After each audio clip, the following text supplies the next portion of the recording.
Você já deve ter uma ideia sobre essa obra, mas desculpa falar isso. Gachakuta não é só um mangá diferente. Ele é o tipo de obra que só existe porque a autora decidiu ignorar praticamente todas as regras do próprio mercado. E eu vou mostrar como isso aconteceu.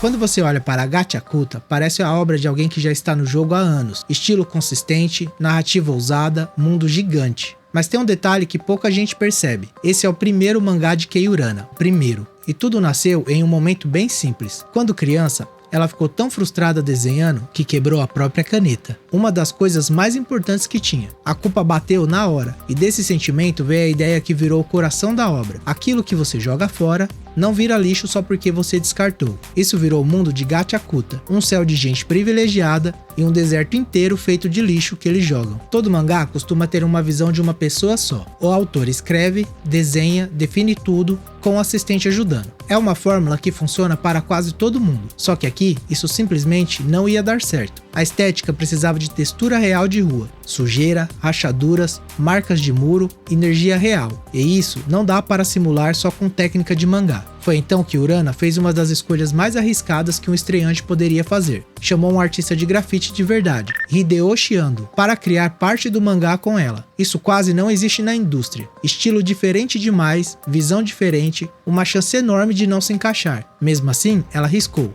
E quando viu os personagens dela em cima do grafite dele, foi um sentimento como: cara, isso ficou muito bom. Naquele momento, o mangá ganhou identidade, porque ela teve coragem de tentar. E não para por aí. Enquanto a maioria dos autores simplifica roupas para conseguir entrar nos capítulos semanais, Urana fez ao contrário. Ela misturou moda, lixo, streetwear, punk e DIY, criando roupas que parecem reais e ao mesmo tempo recicladas. Os objetos seguem o mesmo princípio. Se alguém cuida de algo por tempo suficiente, aquele item evolui. Guarda-chuva com lâminas, um pijama que vira dinossauro, uma mangueira velha de jardim transformada em arma. É o tipo de ideia que você não esquece. Mas nesse mundo só funciona porque os personagens fogem totalmente do padrão. Eles têm expressões exageradas, proporções estranhas, emoções sem filtro. É como se Urana tivesse colocado o próprio coração no papel. Isso cria cenas que você sente antes de entender. Raiva absurda, tristeza pesada, alegria quebrada. São personagens que realmente parecem ter sido jogados fora pela sociedade. Eles não foram feitos para serem fofos ou agradáveis. Eles são intensos e esquisitos. E muita gente que vê meus vídeos às vezes comentam dizendo que se identificam com a obra justamente por isso. E aqui entra o lado arriscado de ser tão diferente do mercado. Quando a obra não agrada o público japonês, isso pode travar novas temporadas. E aqui surgem os comentários de que Gachakuta é um fracasso. Mas essa é uma visão rasa. A percepção sempre foi essa. O público no ocidente achava que Gachakuta vendia mais do que realmente vendia no Japão. Só que até o 7º volume, as vendas do mangá eram sólidas. Apenas não estavam no nível como de Sakamoto Days, por exemplo, que passa fácil 120 mil cópias mesmo sem anime. O entusiasmo era muito maior fora do Japão.